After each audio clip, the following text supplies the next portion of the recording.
భారతీయ పురాణాల అగాధ లోతుల్లోకాల గర్భంలో కలిసిపోయిన మనల్ని అద్భుతంగా ఆశ్చర్యపరిచే 10 రహస్యాలు మీకోసం.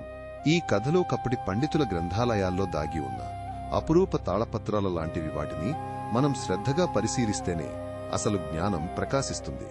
అంగీరస మహర్షికి పుత్రశోకంతో బాధపడుతున్నప్పుడు దేవతలు స్వయంగా వచ్చి ఓదార్చారని, ఆయన తపోశక్తి లోకాల శ్రేయస్సుకు ఎంత ముఖ్యమో చెప్పారని కొన్ని అరుదైన పురాణాలు చెబుతాయి. అత్రి మహర్షి తన తపస్సుతో సృష్టికి ముందే ఆత్మ యొక్క అదృశ్య మార్గాన్ని కనుగొన్నాడని, అదే మానవులకు మోక్ష మార్గాన్ని బోధించిందని.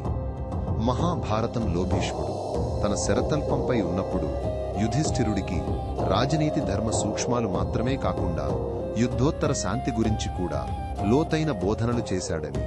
పవిత్ర గంగానది భూమిపైకి ప్రవహించేటప్పుడు తన ప్రవాహ ఉధృతిని తగ్గించుకోవడానికి అదృశ్యంగా సప్తమాతృకలను తనలో లీనం చేసుకుని వారి శక్తులను పొందిందని కొన్ని అరుదైన పురాణాలు చెబుతాయి.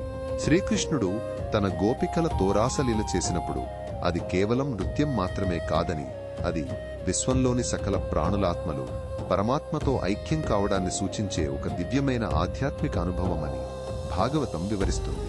వాల్మీకి మహర్షి తన రామాయణం రచించడానికి ముందు ఒకసారి మృత సంజీవని మంత్రంతో ఒక చనిపోయిన పక్షిని బ్రతికించి ఆ పక్షి ద్వారానే రాముడి కథను విన్నాడని కొన్ని అరుదైన పురాణాలు చెబుతాయి.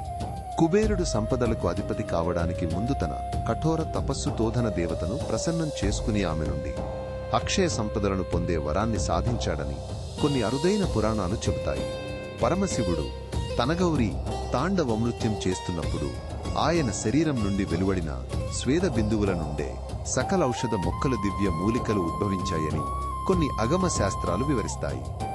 మహాభారతంలో పాండవులు అజ్ఞాతవాసం చేస్తున్నప్పుడు ద్రౌపది తన అక్షయ పాత్ర నుండి వచ్చిన ఆహారాన్ని కేవలం మనుషులకే కాకుండా అడవిలోని జంతువులకు దేవతలకు కూడా రహస్యంగా పంచిపెట్టిందని కొన్ని జానపద కథలు చెబుతాయి.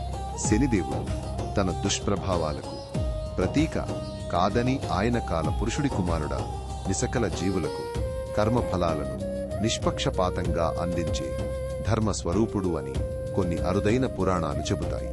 ఈ అపురూప జ్ఞానాన్ని మరింత లోతుగా తెలుసుకోవడానికి మా ఛానల్కి ఇప్పుడే సబ్స్క్రైబ్ చేయండి.